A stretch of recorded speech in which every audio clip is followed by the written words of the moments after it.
Dark Crimes of Robert Parish reveal a disturbing truth about one of basketball's biggest legends. Most fans remember The Chief as an NBA icon who played over 1,600 games and won 4 championships. But hidden beneath those glittering achievements lies a trail of horrific legal controversies that would shock even his biggest supporters. Robert Parish seemed untouchable during his playing days. He dominated the court for 21 seasons with the Boston Celtics and other teams. His quiet demeanor and professional attitude made him a fan favorite. 9 All-Star selections and a Hall of Fame induction cemented his legacy as one of the greatest centers ever. But Parish's personal life told a much darker story. The first major scandal broke in 1990 when his ex-wife Nancy Saad filed a civil lawsuit. She accused Parish of horrific domestic violence throughout their 10-year relationship.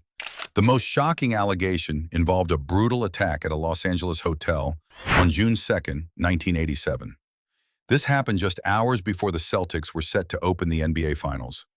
Saad claimed Parish grabbed her by the throat and punched her before throwing her to the floor. The alleged assault left her with a closed head injury that required a week-long hospital stay.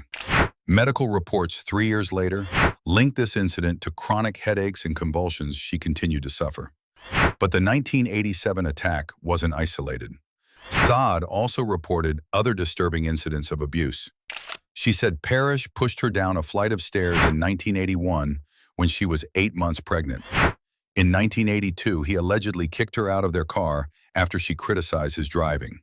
These weren't minor disagreements. They painted a picture of sustained domestic violence. Parish initially denied all allegations of hitting his wife. He claimed any actions were in self-defense. His divorce lawyer took an even more aggressive approach. Monroe Inker called Saad a volatile, unstable woman and said he wouldn't believe a thing she said. The lawyer claimed Saad never offered evidence to support her allegations during divorce proceedings. The case was eventually transferred to federal court and resolved through a sealed divorce settlement.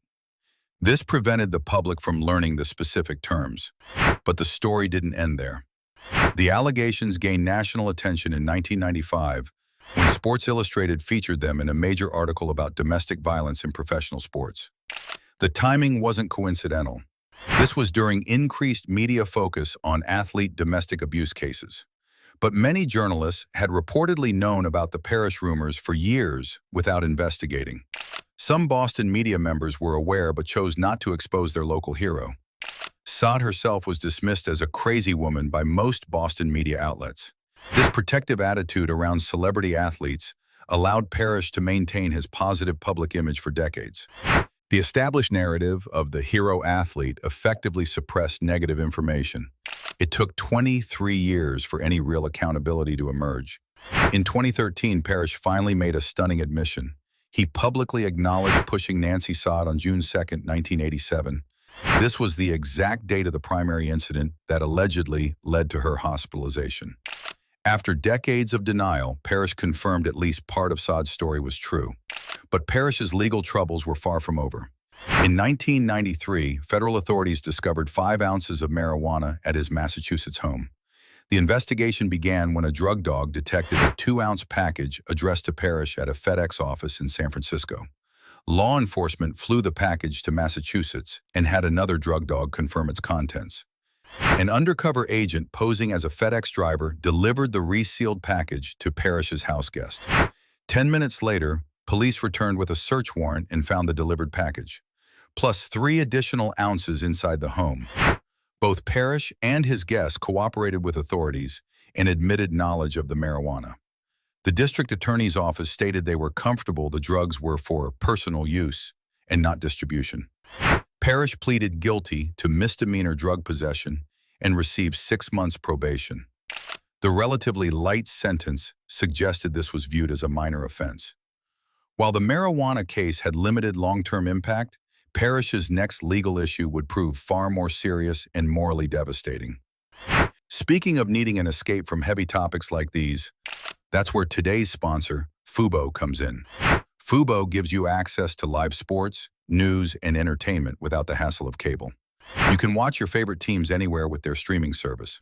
Plus, they're offering a free trial so you can test it out risk-free. Now back to Parish's darkest chapter. In 2002, Robert Parish was convicted on federal child pornography charges. The case began in 1999 when Parish was fired from his job for excessive internet use and travel expense abuse. While cleaning his company laptop, an employee discovered files that appeared to contain child pornography. The company immediately turned the computer over to police, who forwarded it to the FBI. An FBI analysis revealed Parish had routinely visited numerous pornographic websites from November 1998 through May 1999. Some of these sites contained child pornography. Investigators found approximately 9,000 images on Parish's hard drive. Of these, 1,300 were identified as child pornography. While most images depicted adolescent girls, some were described as graphic and violent. The government specifically highlighted 3 particularly disturbing images. However, there was no evidence Parish had actively downloaded, organized, or created a search system for the illegal content. This distinction between passive and intentional acquisition would become crucial for his defense. FBI agents also seized a second computer Parish was using at his new job. Analysis of this device revealed additional evidence of visits to pornographic websites, including those containing child pornography. A search of Parish's email account uncovered correspondence with a 15-year-old female high school student in North Carolina. Parish was indicted on 4 federal counts related to child pornography. He eventually pleaded guilty to 2 counts of possession. The probation department calculated his offense level as 20, with a criminal history category of 1. Based on these calculations, they recommended 33 to 41 months in prison. But the district court made a shocking decision. The judge departed downward by 8 levels from the prescribed sentencing guidelines. Parish received only 16 months on each count, running concurrently. Of this total, 8 months would be served in prison and 8 months under home detention with electronic monitoring. The court cited 2 primary reasons for this dramatic reduction. First, they found Parish's conduct was outside the heartland of typical child pornography offenses. The judge determined his actions were significantly less severe than standard cases. This was heavily influenced by expert testimony from Dr. Michael Scolati, a clinical psychologist who said Parish's conduct was on the minimal end compared to other offenders. Second, the court concluded Parish faced high susceptibility to abuse in prison. They cited his stature, demeanor, and naivete as contributing factors. Dr. Scolati testified that sex offenders receive a bad label in prison and face difficult times.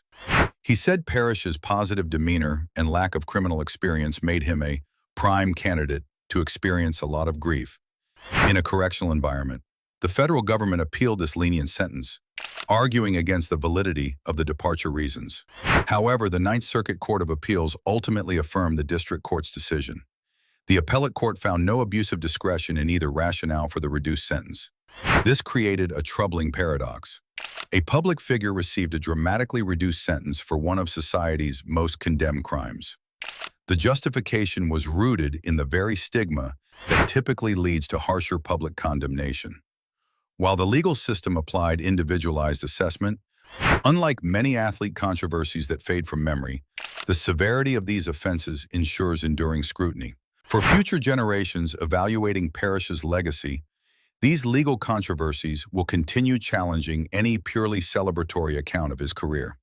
His story forces critical examination of how we separate athletic achievements from personal conduct and moral standing. What do you think about separating an athlete's professional success from their personal actions? Let me know in the comments below. And if you found this honest look at a sports icon valuable, make sure to like this video and subscribe for more untold stories from the world of sports.